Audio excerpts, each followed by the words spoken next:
adventure here from coughinggeniusmedia, and today we are here with another episode of Co-Creating Act with artist from Miami artist Pablo Matute. And today we're going to learn a little bit more about him, his journey in the art world, and how he became to be as amazing as he is. Also, we're going to, check out some of his work, and hopefully, he shows us around a little bit more, and we can give you guys an experience that you can be happy with and enjoy. So I'm going to start with the first question, and that will be, who is Pablo Matute? Ooh, right off the bat, the big question. Yes, sir. Damn. Not even sure I know, Who knows themselves fully? Mm-hmm. I guess I can say I'm a 5'2" Latino artist who just makes charcoal drawings, I make charcoal drawings that represent the environment of me, of artists, second generation people in Florida, and just, just make a lot of weird art. Okay. I see that your style is more focused on black and white, right? Yeah, more like monochromatic stuff, Monochromatic. What made you choose the style that you chose? Like, what inspired you to go with that path? Well, in the beginning, it was all that was there, all that was available. Charcoal was an easy thing that I can access, and my professor who introduced me to charcoal, John Selberg, he would make these gigantic, just these big charcoal pieces that were just mind-boggling, and it was just with just one charcoal stick, like this one stick of charcoal. He created this incredible environment with these sort of fantasy creatures, and that's what sort of really drove my interest to it, because I was like, it's so simple, it's such a simple little thing to have, and you can create so much with it. And so I began experimenting with it and just having fun and learning little things along the way, what worked for me, what didn't work for me. And I'd experimented with other mediums before, like painting, watercolor, pen and ink. Another medium that's sort of like black and white, just with a pen, And I don't know, just with charcoal, it was just, it felt right. It felt right with me. It felt right with the work that I was trying to show, the narrative of the piece, Yeah.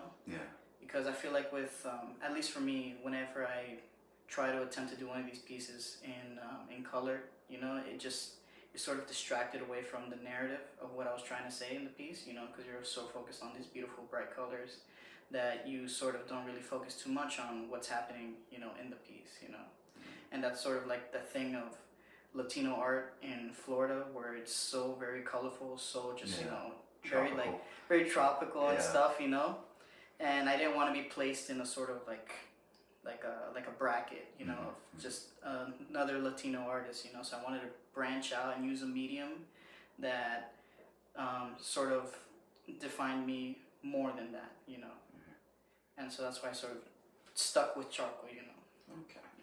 Or black and white in a way. Yeah.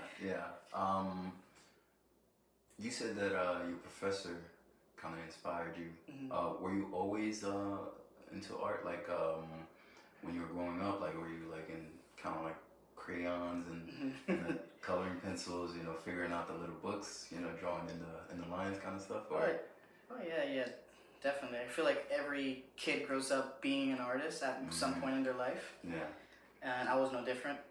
I just sort of stuck with it, and I've noticed that I was a little bit better, I guess, than other kids, and it was just something that I had in my back pocket, because I didn't think I could make a career out of it, other than being like an animator and illustrator. Yeah. I didn't think there was a profession outside of those two things. Yeah. And so, as I got older, went into middle school, high school, I just did other things, I played soccer, I skated, and I just had this thing in the back of my pocket, oh, this guy can draw, Yeah. And then when it came down to, finding, basically figuring out your whole life, you get out of high school, you get that you get that question like, oh, what are you gonna do for the rest of your life? You know, you got to pick this one thing. Yeah. And then you're like, oh, like, what do you mean? I just have to pick this one thing, like right then and there. Like I didn't even get a chance to breathe after graduation. You guys are already, you know, making a decision. Yeah, and so I kind of like jumped around to a lot of different things. I did in the beginning. I was a biology major. Then afterwards, I went into pre-law, and then I went into business. And then while I was in my business major, I decided to do an elective course. I decided to do art, mainly because my brother was just entering college, and I wanted to take a class with him, you know, just to sort of get him comfortable with the idea of college and college life and stuff. Yeah. So I took an art class with him because I was like, it's easy. I know how to draw. It's going to be an easy class. It's just going to be a blow-off class kind of, you know. Yeah.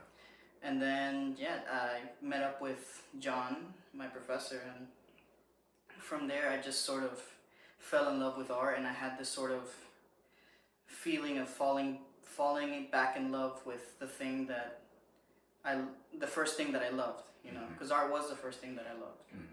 And sort of finding that love back again as an adult was almost like it was like a storybook ending type of thing, or at least the beginning, hopefully. Yeah, definitely. I definitely can connect with that. I feel like art is also my first love too. I do other things, of course, but it's hard for me to run away from that passion. It's hard for me to run away from it. So going into that, just the idea of art in general, what would you say art is to you? What is art to me? Art is just a way of me getting out, me releasing my feelings, you know. I've never been really a vocal type of person or very articulate person in my life, but I found art was a way of sort of giving a way of me getting a voice. You know, I've had opinions about a lot of things, and I wouldn't really speak about it because I wouldn't like, is what I'm saying right, or what I'm saying, are people gonna agree with it, or you know, or am I saying something stupid, you know? And so art was a way of giving myself another voice, you know. And yeah, for me, art is one of the purest forms of expression, you know, second to music. You know, I love all forms of art, and art falls into, you know, music, poetry, theater, and yeah, just that that sort of creation from another human being, or a human being creating something, is very special to me, you know, because it shows more of what that person is, you know, because each piece of art is different than the other, you know, even they may be similar, but each piece is going to be different, and because they're so different, you get to know of that person, you know.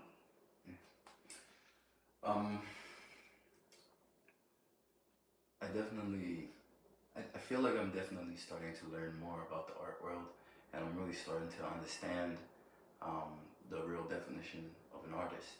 But I'm always interested in what someone else's definition of an artist is, because as most artists do, I suffer from imposter syndrome. Yeah, and I believe you say you suffered from it in the past. Still now. So that would be my next question. Like at this point of your life, like as much as you've accomplished so far, I believe you've been shown at Green Space. Yeah, sure. I mean, that's amazing. It was awesome. Congratulations on that. We'll talk more about that in a minute. What is your definition of an artist?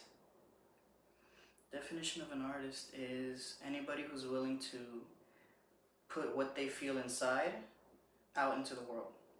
You know, whether it be a physical painting, a performance piece, music. It's just bringing whatever's inside of you and projecting it to the world. And I feel like that's one of the bravest things a person can do, sort of, or the most vulnerable thing a person can do, you know, showing what they feel inside to the whole world, you know. That for me is a definition of an artist. You know? So that bravery itself is something that you see that's almost needed when trying to let yourself become an artist. 'Cause I feel the same. A lot of people express to me that I may be an artist also, and when they see me, I agree. I agree. It's imposter syndrome still, and I agree because most people see me, it's automatic. They say, "Are you an artist?" You saw when we walked in, the young lady was like, "Are you joining us?" Yeah, You know, it's just kind of crazy. And it's like I'm just like, well, you know. So, um, I would like to ask you. I know you said that you went to you took a class with your brother that was like a way of starting up and getting going, and then you saw your professor. Um, I would like to say I usually ask like what made you want to be an artist, but I believe that at this point it's what's making you brave enough to step into the light and to allow yourself to be on displays at such galleries such as Green Space. I believe there was another one. I can't remember. But what's allowing you? What has triggered you to allow yourself to be seen as an artist? Ooh, that's a good one. I like it. You got the questions, bro. Well, I think I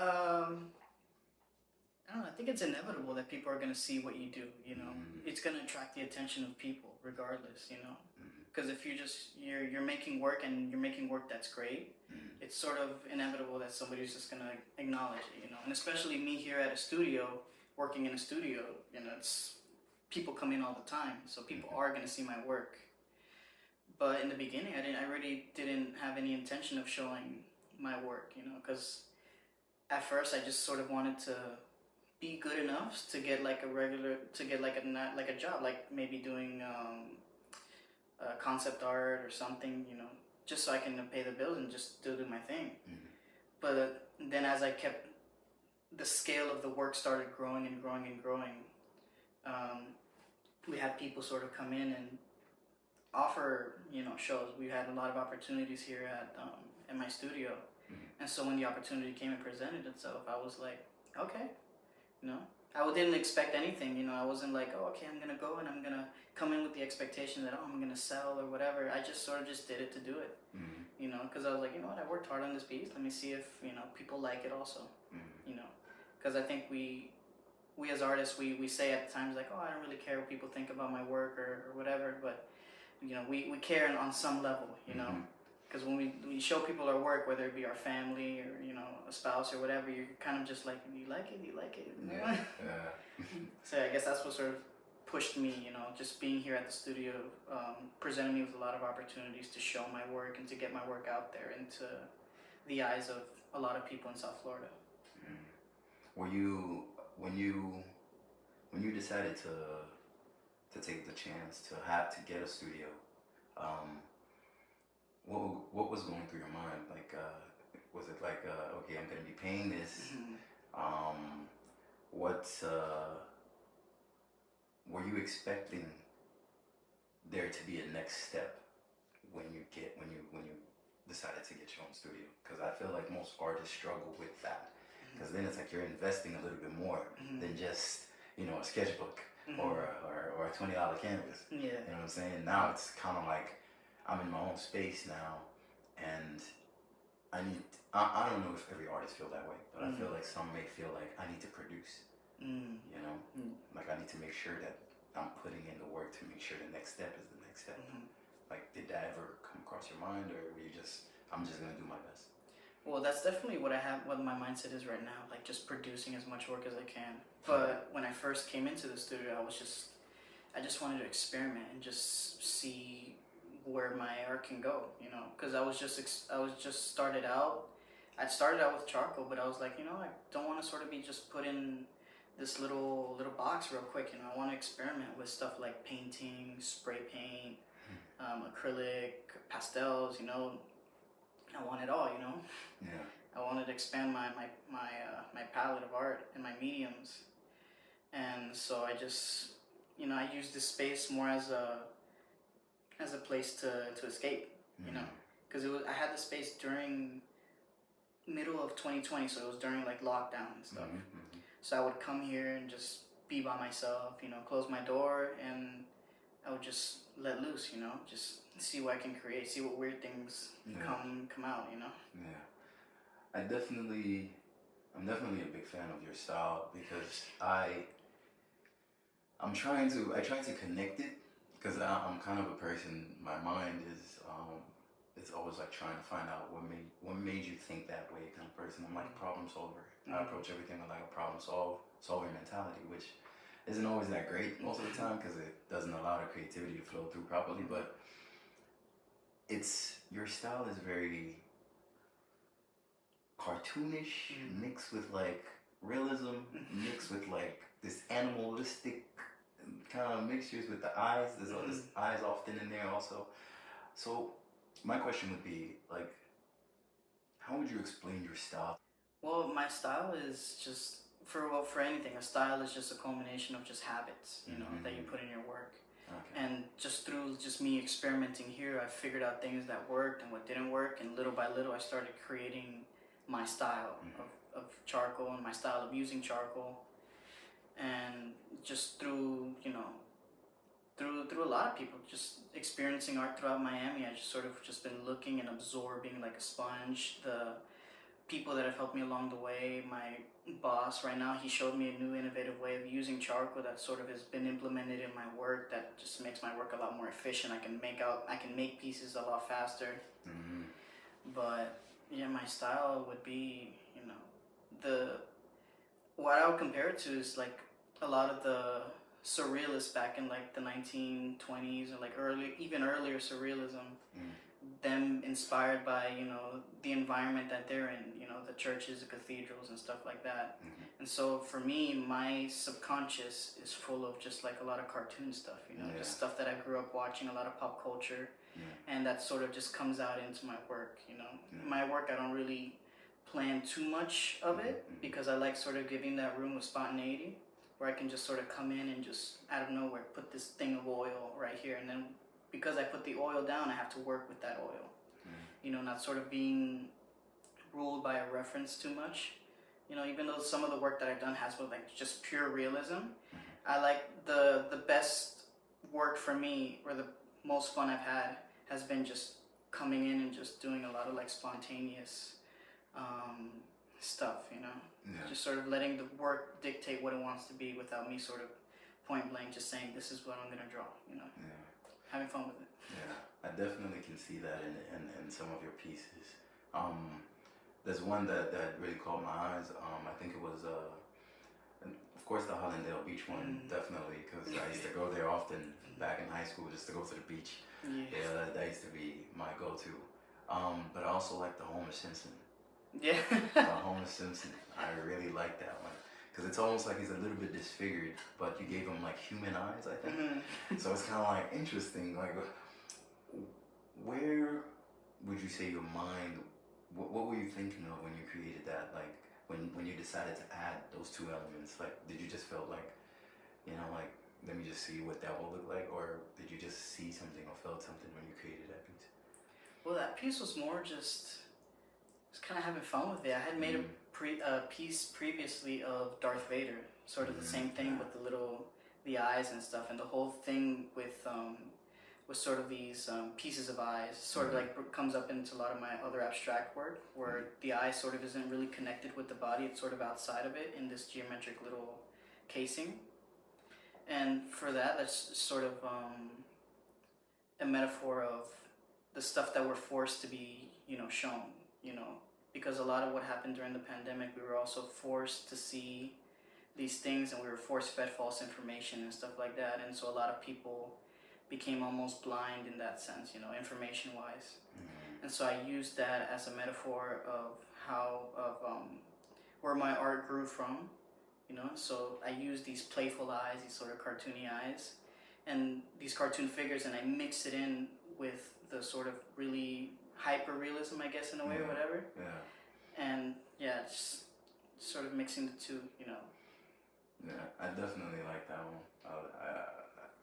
I feel, I guess it must have been nostalgia, you know, just a little bit of nostalgia, and just the eyes itself being like, okay, that's an interesting twist to that. And it wasn't like you were just making Homer Simpson, but you added something else to it that made me ask the question of what we're thinking. You know what I'm saying? And I think that's a really dope thing about your pieces. There's a lot of them, they contain eyes and facial features, but they're like slightly distorted. So it's kind of like makes you wonder, like, what exactly is he trying to depict in this situation? Where is he trying to go? So with that, I know you say that you often just, you know, try to play along and just try to enjoy the spontaneity. But sometimes, are there ever like triggers? Like, say you're watching TV or something and you see something on TV and you're like, I just have an idea. I gotta go to the studio and paint it or something like that. Like, what would you say, you know, inspire you sometimes? Like, what would you say triggers you sometimes to create? Well, a lot of things sort of inspire me. You know, the world that we live in now inspires me in a lot of my work, you know, because I'm not a really knowledgeable person about politics or, you know, stuff like that. But so I just paint and I just draw what I know. And then what I know is the life that I've lived, you know, cartoons. I know about my culture here in Florida, culture in Ecuador, and I sort of been merging a lot of that stuff. Cause I just recently took a trip to Ecuador, you know, visited. I went down to Quito and stuff. So a lot of stuff there inspired me. A lot of things from my culture that I haven't been exposed to, because I've never been to Quito before. We would always go to La Costa and Milagros, where my family grew up. And so seeing that was a big sort of like, oh wow, you know, like this is amazing, you know. Yeah. And then through those experiences, I sort of get inspired. And when I'm here at the studio, I'm like, oh, I can, you know, do this from that, or, you know. Mix some things together. Yeah, a lot of photography also like inspires, you know, my work. I take photographs and I sort of distort them in a way, you know. That's awesome. You definitely opened my eyes a little bit, because my main focus used to be photography, and I never could see. I see it. I know it's art, you know, but I never could see how I could also transfer it into a different type of medium, because I feel like certain things may look more beautiful as a piece of art. But speaking of, you know, just being in the art world and being an artist and etc. And talking about triggers, you know, that's the saying that goes around, that most artists, you know, live a life that's kind of difficult. Yeah, you could say that. They didn't even have to get into the question. Like, oh yeah. You know, aside from trying to, you know, just be strong enough, brave enough to display your work, what would you say are some of the hardships or obstacles that you faced when trying to move around in life as an artist? Well, definitely getting people to like your work is something, you know, I feel like every artist sort of deals with, you know, because you're dependent on people liking your work, you know, to make money. And, you know, that's sort of, in that, you know, you get that fear of not innovating, or fear of, you know, not experimenting stuff. And so, yeah, man, I like blacked out, my bad. It's okay. It's okay. Yeah, just because from what I understand, definitely, you want to be seen by the collectors, of course. You want to get gallery showings, and all the stuff. Like, did you find it difficult to be seen or be reached out to by any galleries? Oh yeah, no, I've had plenty of rejections, you know, plenty of people plenty of galleries that I've submitted to, and, you know, they either weren't feeling my work, or they would ignore you, stuff like that, you know. And all I can say to that is you just gotta keep submitting, you know. All you need is that one gallery that'll take your work, you know. So you can, like, I've submitted to like a lot, and I've had a lot of rejections, you know, because a lot of what I'm doing is very, like you said, like cartoonish and stuff like that. So it's not received a lot it's not seen real well with a lot of contemporary art galleries and stuff, you know. So yeah, I've gotten those rejections, you know, gotten my fair share of it. But just putting yourself out there and just keep making your work, and you know, somebody will eventually find you. You know. Yeah, you gotta keep trying. Yeah, you gotta keep trying. I'm blessed. I was blessed with, you know, this space and the opportunity to show my work. You know, they have opportunities for artists to go out and exhibit. And yeah, I'm just eternally grateful for that, because without it, I'd probably be, you know, still submitting, you know. Yeah. Maybe a few galleries would accept me here and there, but you Yeah. know, I'm really happy with the opportunities that I've gotten, you know. Yeah. I see that you've tried to also create on canvas, on wood, on maybe even metal. And even I think you said a palm tree that you found on the side. What triggers you? Like, is it just one day you decide you want to do it on canvas, or you feel like something would look better on this, or is it just experimenting in general? Just experimenting, you know. Sometimes you want to sort of find something outside of what you're conventionally doing, you know. And my thing was, I wanted to find a way to sort of go away from paper, you know, because I've been, I wanted to find a way outside of paper, just because it sometimes gets hard to exhibit when you just have these pieces of paper and stuff, and I can't really frame big pieces like this and stuff sometimes because it gets, you know, expensive, you know. And I'm not going to stop making big work. I love making work as big as I can. Scale for me is very important in my pieces, because I like it when the viewer can sort of immerse themselves in it, you know, and sort of escape the borders of like a square canvas or a square piece of paper. So when I discovered wood, and when I saw that wood took charcoal really well and it was well received, I was just like, oh, that's cool. That's solved a really big problem, you know. And it solved the problem, and it also gave me a lot of problems. So it was a new medium and a new surface, and it was it just felt like I was, you know, I was like back to square one again, you know. And if it was exciting to me, I was like sort of having fun being a beginner again, you know, and experimenting on stuff. I've experimented on wood, on sheetrock. I've done some printing on like palm leaves and stuff. Just finding new and innovative ways of displaying my work and stuff, you know. But the wood is definitely something that I'm gonna try to hone in on and focus when it comes to making bigger pieces, you know. Because even though I gotta like build this wood canvas or whatever, it's, you know, I know how to do that. Like I can go to Home Depot and I know how to build that stuff, you know. So it just provided an easier way of creating big pieces at the same time showing them and selling them, because a lot of times when people just see a piece of paper on a gallery wall, they're like, you know, they want something that's ready right then and there to go buy and put in their house, you know. So yeah, it was necessity. It was a necessary thing that I had to sort of find a way of escaping paper. I'll come back to it. Okay. But that's good. That's good that you're allowing yourself to step outside of the box. So I kind of took you away from, you know, the whole getting rejected by galleries and stuff. And because I wanted to ask another a question, but I wanted to make sure that you weren't too down first. You know, so I'm not down at all. Trying to bring you back up. Those same galleries that rejected me accepted me. Of course. So, of course. And I would just look at them like, okay. Yeah, I remember you.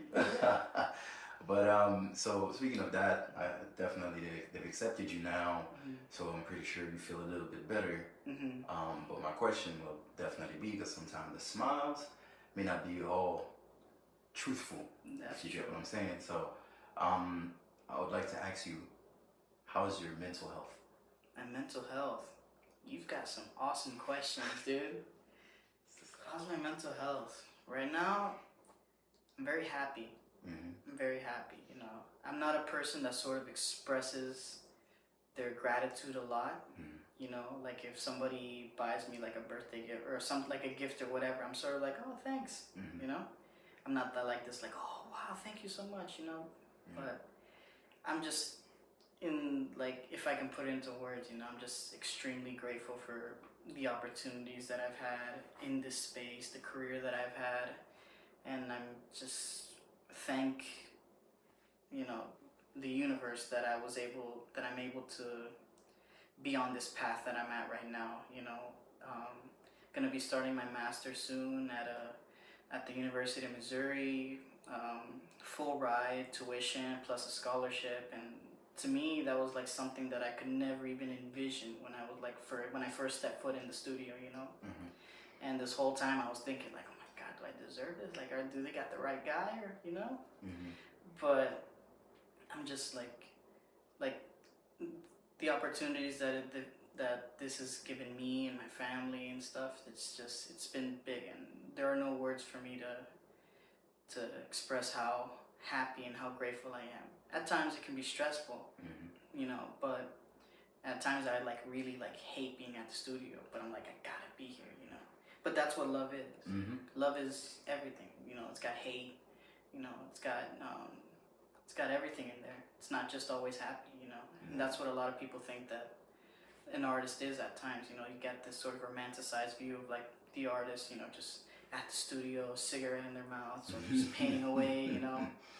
But in reality, you know, sometimes there are days where you just don't want to be at the studio, and those are the days that you have to be there.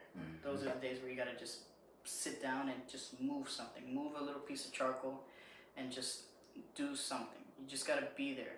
Just be at the studio and do something. And then usually when you are in those days, those are the days where you discover something new, where you're like, oh crap, I can use charcoal on this side, or oh, this works well with this, or whatever, you know? So it's all about, you know, being there for the highs and the lows, you know? Yeah. But I'm so grateful. So it's been nothing but highs, you know? That's good, man. That's good to hear. Thank you for asking me that. It's such a cool question, bro. That's one of my favorite questions to ask, because I feel like it's not asked enough, you know, because we just expect. I feel like people expect us to be in bad moods or in sad moods and depression, but sometimes that may not be the case. It could be just for that time we were, and now we're doing okay still. I feel like there's not an attempt to know who's behind the pieces anymore. You know, I feel like that conversation, that question is not being asked a lot, and I like to ask it, you know, just to make sure. You speak about your family. As an artist, we already know the stigma. You know, like, you're not gonna make any money. But seeing that, you know, you've been working hard, you've been pushing your way through and trying to do as much as you can to show that you're capable and able to make it a valuable experience as an artist. How does your family receive you from the start and from now? Say when you first bought the studio, when you first rented out this studio, how did your mom feel? Surprisingly, they were really supportive. That's great to hear. Surprisingly, because I remember I would tell them a bunch of stuff that I want, like, oh, I want to be this, I want to be that, and they're like, are you kidding me? You make no money in this, you don't do this, blah, blah, blah. And then when I was like gonna tell them like, hey, I want to really focus on becoming an artist, surprisingly they really received that well. They're like, okay, you know, show us that, you know, that you're really serious about this, and you know, we'll back you 100%. And so that's exactly what I did. I sort of just came here and I worked really hard, and just, you know, I'm here now, you know, through my hard work and determination that I sort of equate to my dad. You know, my dad is the same thing, the same way. You know, he came here when he was 14 years old from Ecuador, you know, by himself. By himself. Oh, that sounds crazy. Yeah, 14 years old, left Ecuador because in the environment that he was in, it was very, not dangerous, but it didn't really show a good future, I guess. You know, like good opportunities for him in the future to have like a wife or kid or something without them being in sort of this rough neighborhood, you know. And he worked like 3 jobs, you know, 2 in the morning, early mornings, like talking like 3 a.m. type of things, you know. 2 in the morning and then 1 at night, you know, while he was going to high school and stuff. So guy's a worker. He's a true inspiration. He's one of my like biggest inspiration is my dad. You know, Mm. because he's like, I think I work hard, and then I see him, and I'm like, oof, it's not even Beast. close. Mm-hmm. Not even close. So Mhm. everything that I am today is because of him and my family and who they are, struggles that they've gone through. You know, I've gone through, compared to them, I've gone through nothing. Nothing.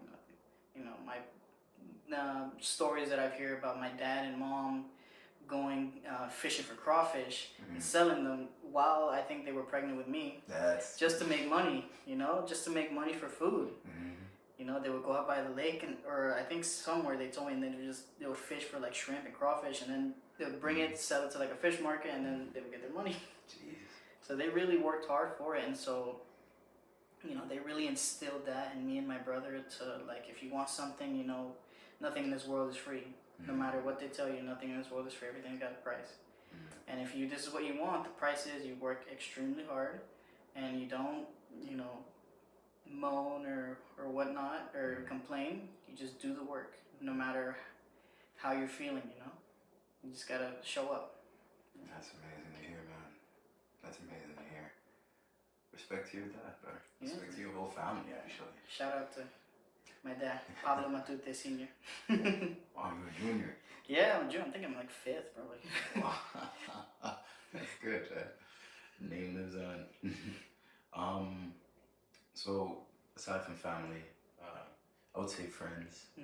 Because, of course, you know, friends, I feel like when it comes to support, the most difficult people to convince tend to be your friends. How do your friends receive your new lifestyle? Probably because I'm pretty sure they knew you from school. Oh yeah. They were like, they were shocked. They were like, oh, I didn't know you could draw. And I was like, yeah, I could draw. I could draw, and now I'm trying to do this full time. Because, you know, the people that I've surrounded myself with are, you know, those creative types. You know, I have some friends that are trying to, you know, open up their own bakery. I have others that are trying to be singers, you know. So I've been lucky enough to be around that cohort of people. And so they get it. You know, they were like, oh man, like, you're doing your thing, you know? You know, I think it's different when you're trying to do something and then you're not showing that you're trying to go after it. Then, you know, I'm lucky enough to have friends that they'll call me out and be like, what are you doing? You know, you're not making, you know? But they see me, I have many friends that come into my studio that have come in, see my work, and just like, oh man, I came here last week and you had these 2 pieces already hung up, and like now you're done and you're moving on to another piece. Like, yeah, man, I've been working. That's good. That's good to have friends in your corner, especially being surrounded by like-minded people. Having the creatives with the creatives. Not saying it's bad to have anybody else, but having creatives with creatives, it's almost like empowering in a way, because you see them doing their thing also, and it's like inspiring you. And it's like you're both just climbing up the top together. I think that's an amazing environment to be in, and I'm happy that you're in that environment.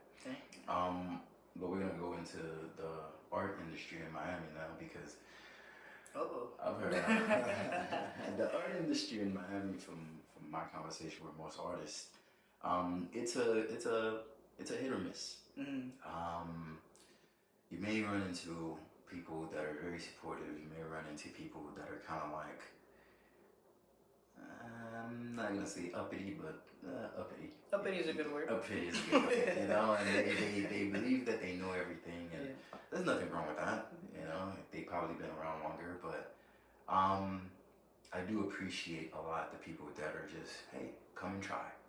Oh man, when I tell you I appreciate the people that are like, just come and try. And I believe one of those people is Art Scene 365. Yeah. I believe that they may have been introduced to you one time at Green Space. I think earlier. Earlier? Yeah, I met Diney Top. Yeah, I met her. Well, I didn't meet her actually. She was at my show at a group exhibition that I was at Art to Save Lives in the gallery in North Miami, but we never crossed paths. I knew Art Scene 365, but I didn't put like a face to the account. Yeah. And then it wasn't until like I saw it like days later and I saw her tag and I was like, oh, that was her. Oh my God, I felt so bad. I didn't like introduce myself. Yeah. But then we've interacted a couple times. You know, she's one of the like best sources if you want to know like about any gallery openings, anything that's happening in the art scene in Miami. She's the go-to. You know. Yeah, definitely. Yeah, and then through her I was able to get a really cool residency that I'm gonna have right now, starting May at Rainbow Oasis. She was one of the judges to see who gets on the residency. And yeah, she's just been awesome. You know, we've interacted a couple times. I'm gonna have something with her soon at Pinecrest Gardens that she organized. Yeah, she's been great. She's been an awesome person in the art scene in Miami.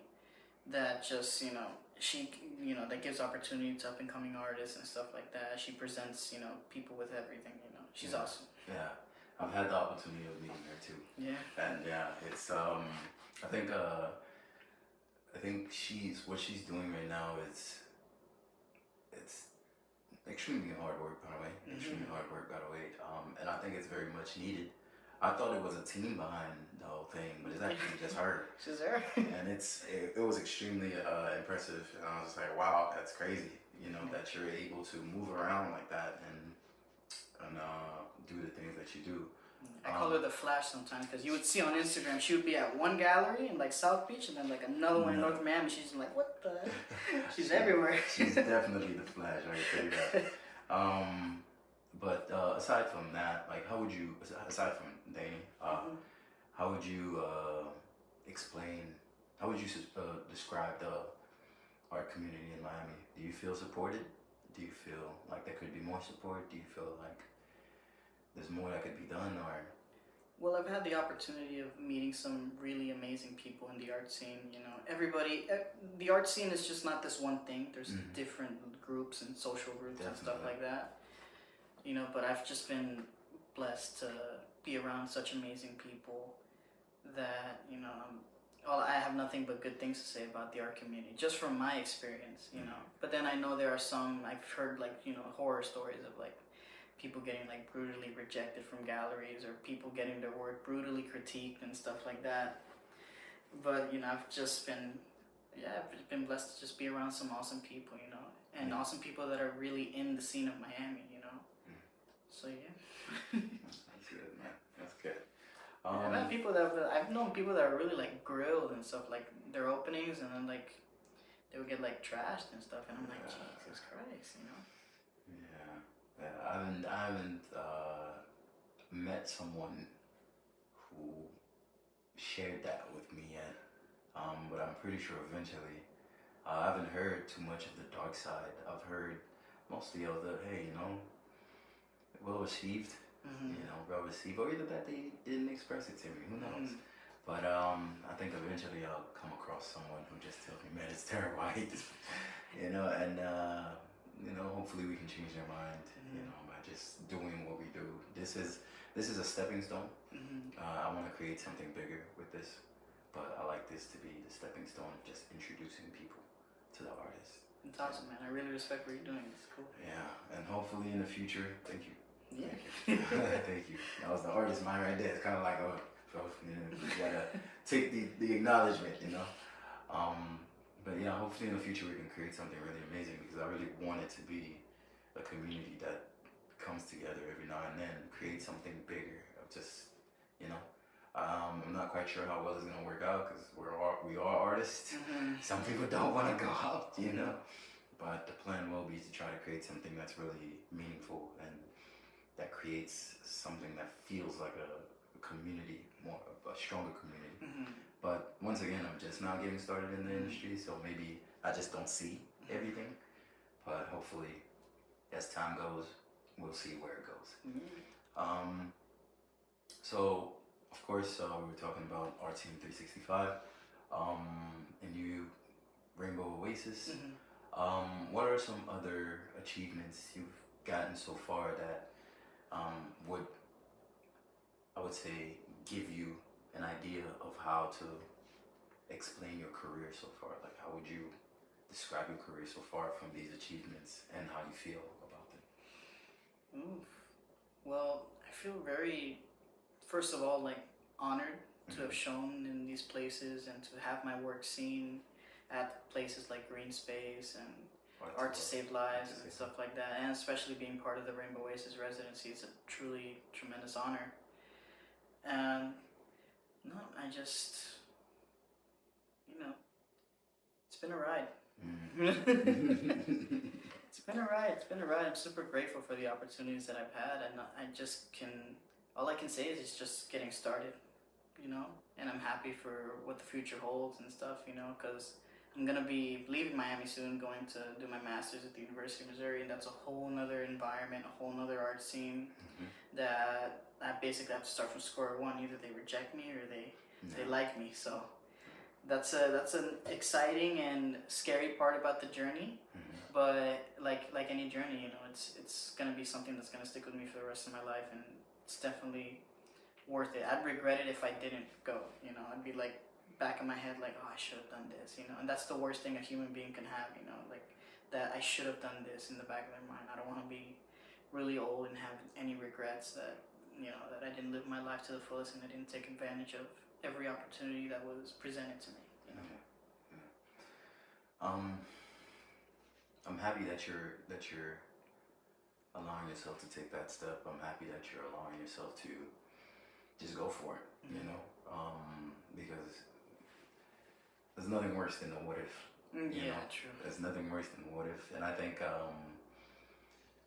being able to conquer the what if is also a superpower on its own, because that bravery itself, keyword bravery, you know, that bravery itself is not. I wouldn't say it's rare, but it's hard to trigger, you know, because now you're attacking a whole different world, especially moving to Missouri and allowing yourself to be basically new on campus, you know, like a new space. Like here, at least you're known a little bit, and now you're going over there and tackling everything on your own. And you say that you hope that the future, you're excited for what the future holds. So speaking of the future, where do you see yourself 5 years from now? And what do you need to do to get yourself there? Ooh. Where do I see myself 5 years from now? I see myself just, you know, living through my work, you know. That's always been the main goal, just basically doing art for as long as I possibly can and supporting myself with my art for as long as I possibly can. In order to do that, I just gotta keep making pieces, keep pushing myself and innovating my work into different mediums. I'm moving into sculpture, I'm moving into photography, and yeah, just basically just keep doing what I'm doing, you know. Things will fall into place, you know. The art world will have a space for me. It has a space for everyone. You just gotta, you know, find your, you know, where you belong, you know, because a lot of people, they have this idea when they start becoming artists, they're like, oh, I look for fame. You're like, why would you look for fame? Or they look for money. You're like, if you look for money, you're in the wrong field, you know. Because in art, there's no guarantee that you'll make, you know, like a killer, you know, like people like Jeff Koons or Damien Hirst, you know, it's no guarantee you'll make that type of money. So when you do it, you just got to do it for just the love of it, you know, and that love will get you to where you need to go or where you're supposed to go. With that said, I'm grateful, you know, for you being here. Well, for you allowing me to be here Thank you. To you know, hear out your story and your willingness to share your story. I think you're definitely going to go far, man.